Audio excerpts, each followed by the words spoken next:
107.5 WBLS, your number one source for R&B. What's going on? It's your What's radio. going on? Oh, I'm sorry. Go ahead. It's you? Okay, No, go it's ahead. me. Okay, it's No, you. you Okay, go ahead. Come with me. No, Go go ahead. ahead. What's going on? What's going on? WBLS. And you are. Tyler Perry on. And I am. Deja Vu. Yeah, come on, Deja Vu. I'm with you. Yeah. That's what we're doing. That's what we're doing right now. That's what we're doing. You can already see that we have this crazy man up in the building. Tyler Perry's hanging out with us. I was just talking to him before we actually turned on the cameras and said that I've never interviewed you one-on-one like this. And you were saying you have to develop a level of comfort? Yeah, I'm not. This is not something that I enjoyed the most, the interviews and everything. I'd rather just do the shows, do the movies. And if I didn't have to do this, I don't think Really? Yeah. But you're in front of people. It's the same thing. I get it. It's just, listen. I'm not a crowd person either. I'm not a party person. I don't want to do the red carpets. I don't want to go to the Oscars. I don't want to go to the Emmys. It's just not my thing. Right. I do it because I'm forced to by my publicist. Right. Yeah. But I enjoy it when I enjoy it when I'm there though. I enjoy it when I'm there. Like I'm enjoying this now. Good. Yeah. But I always have to be pushed into doing it. Well, we're glad you were pushed into it today. All right, okay. so you're coming off of a huge premiere date for Have and Have Nots on OWN, Tyler Perry's Have and Have Nots. We have to put Tyler Perry in front of it. I'm sorry. I think people know the brand by now, so maybe we don't have to. Yeah, so how is it right now? I know you're doing a lot of press with them, but you were saying when we were talking before I heard you in an interview, that you write, produce, create all this yourself. When do you have time to think of these plots? You know what? The great thing about this, the way that I write and my creative process is when I'm sitting down in the room and I start writing these characters, they all show up. They all show up in my head. So they dictate to me what's going to happen next. I'll hear them say something in my head and go, what did you just say? And for me as a writer, I track down the motivation as to where things came from. What do you mean? Which means like if a character gets up and moves over to that part of the room and I just wrote that, I have to know why. Okay. So that's what extends the pages and makes the story longer because the character moves over there. Then like, was she cold? Was she going to the store? Was she trying to get away from him? Why did she look at him that way? Because I see it in my head as I write it. Has it always been that way, even when you first started with your plays and everything? My writing has always been that way, but this is a gift from childhood where I could use my imagination to escape and create these crazy worlds in my head. And that is what has allowed me to have this kind of place to be able to go to write. Love it. Writing 91 episodes a season by myself is not as tough as it is fun. You know, not having to write. You look at Shonda Rhimes, you look at Lee Daniels, you look at what's this show? American John Ridley. John Ridley. They all have writers' rooms. You know, they'll write very little on their seasons. Right. So for me to write the entire season, it's a lot of work, but my audience knows my voice. And if it's another writer, they instantly know it. And why do you stack them back to back? You said that the shows tape so fast. Yeah. Why do you do it instead of spreading them out like the other network shows? Well, first of all, I don't have the budget to do that. But you're Tyler Perry. No. Let's and I'm No, on but the seriously, we would think, okay, you have money to do whatever you want. Well, the difference in these shows is this. First of all, there's a business model that is paid that pays for them. So the Oprah Winfrey Network it's only 5 years old, just turned 5 years old. So they don't have the money as the monies of a CBS or NBC, Got ABC. it. So they're paying for the show. I'm not writing the check out of my own pocket for it. They're paying for the show, and because of the budgets that are set, I have to move a lot faster. I have to shoot a lot faster. So, man, if I had those budgets are 5 and 6 times what I spend per episode. If I had that kind of money, who could you imagine what it could be? Exactly. Yeah. So what do you prefer? The plays, the movies, the episodes? Which one do you prefer? Whatever I'm doing right now. Like I'm on tour right now. The plays I just played the Brooklyn Kings and that. Yes, I was there. You were there. I was there. Okay, so I have a confession. Okay. Your first Tyler Perry show. It was my first Tyler Perry. Tell the Madea people what show. you were missing. No, I called my mom. I was like, Mom. Yeah.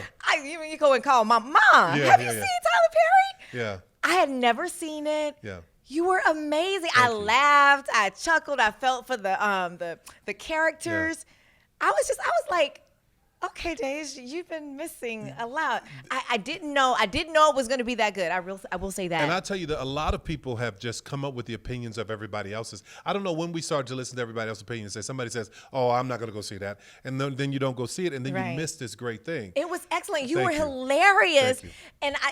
and I looked at the audience because I observed. Yeah. So I looked at the audience from grandma to auntie to the little kids.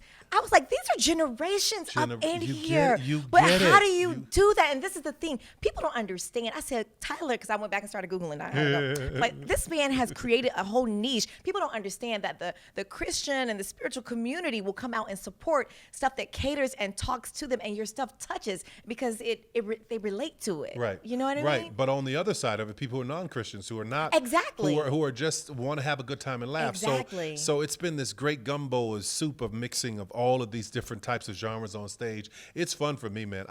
The connection I get with the audience is better than I get in film or television because I see them. Right. I could see them from the stage. That's my research. And I'm back out there now because I've missed the audience. So it's certainly not about money at this point. It's about going back and saying, "Hey, how are you? I'm still here. What are we doing?"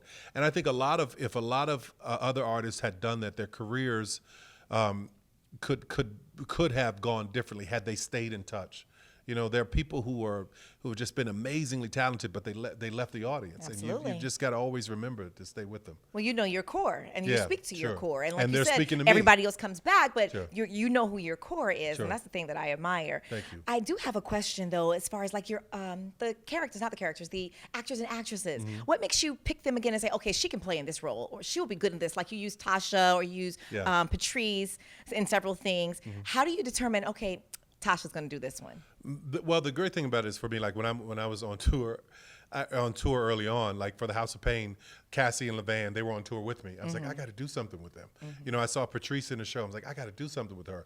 Tasha and I had a mutual friend. I was dating someone at the time, and they were close friends. And she introduced him. She's like, "Have you ever seen her act?" And I was like, "No." So she ended up doing Daddy's Little Girls based on my friend's recommendation. Oh, nice. So, well, do you have any friends that know me? Yeah. Hey, listen. So, yeah, I get it. But that's kind of dope, though. Yeah. And so you guys have continued this professional relationship. But even in all the shows, I'm always looking for the underdog. I'm always looking for the people who have been trying and struggling and haven't gotten their shot.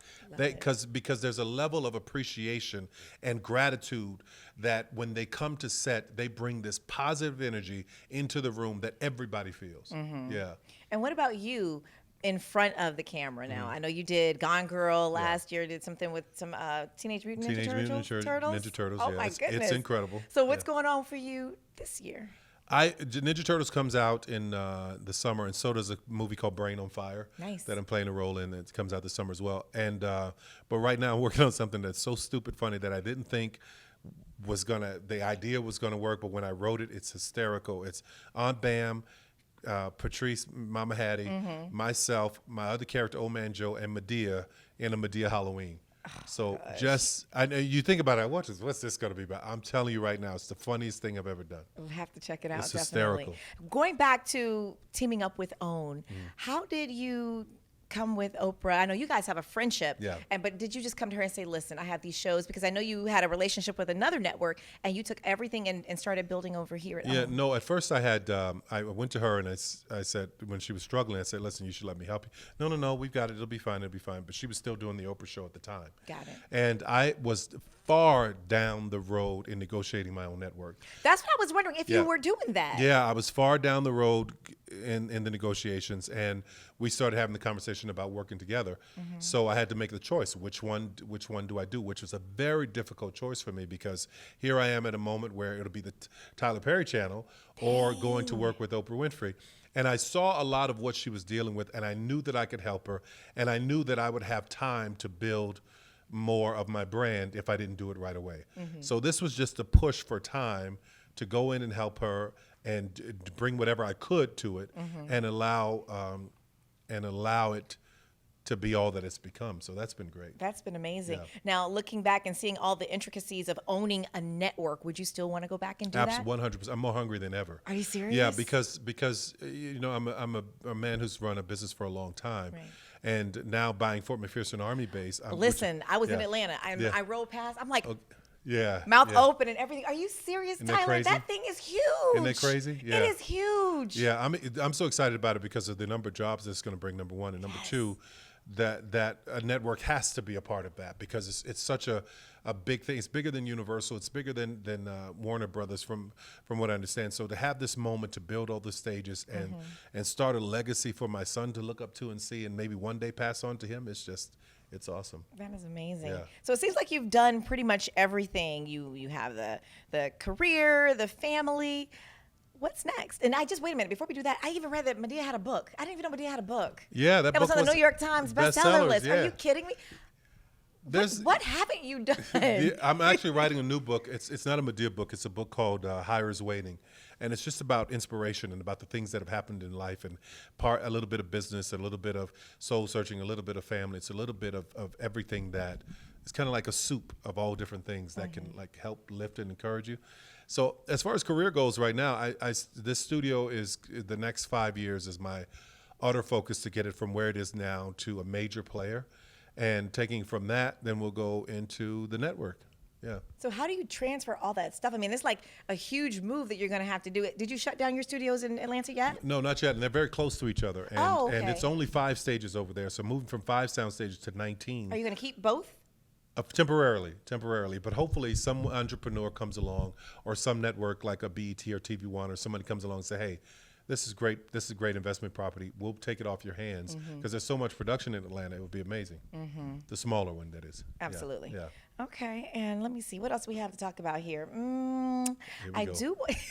Tell I'm me. not going to dig in it. Tell I know me. you. No, I'm not going to dig into your personal stuff unless you want to share some personal All I'll things. share about that is this. I'm not. It's very difficult in this day of social media where everybody puts everything out there for somebody to be a celebrity and just wants to have the privacy in their lives. You know, Kerry Washington's like we're a lot alike in that sense. I haven't It's seen just- her baby either. No, and I'll show you a picture, but I ain't showing you on air. Right. But he's a beautiful kid, and what is important to me, this is why I didn't name him Tyler Perry. His mom and I decided he would be named Amon Tyler Perry, so that he could have his own life, his own identity. And I don't want him judged based on anything other than who he is as he grows up in this world. So as long as we can protect him, and you think I'm bad, you should see mommy. She's terrible when Really? it comes to protecting. Oh yeah, she'll take you out. Yeah. So it's just very important that he has his own identity, his own lifestyle, his own who he is before he's introduced to the world. For me, that's my own thing. All right, and lastly, you tell everyone else's stories. Who's going to tell the Tyler Perry story, and who would you want to play you? Hopefully, it would be my son, and hopefully, I'm old and really old, Right. And the story is told then. But listen, if he comes to me and says he wants to be a trash collector, I'm like, okay, son, let's look at all of what that means, and let's examine it from every side of it. And will you be the best at it? So I'm hoping he follows in my footsteps, and something tells me he will. But if he doesn't, I just want him to be the best at whatever he does. Love it. Yeah. All right, thank you, Tyler Perry. Thank you, Deja. All I right, appreciate it's it. WBLS TV. This man It's is WBLS amazing. TV. This woman's amazing. Stop it. give me a Madea line. Come on. What you want? Oh, anything you want to give me, Madea. What do you want to, what do Madea, what y'all want to talk about? I'm doing a brand new movie called Madea Halloween. I'm on the road. You think I'm old? I'll show you. So Rack City, fool, Rack City. Love it. Perfect. Thank you.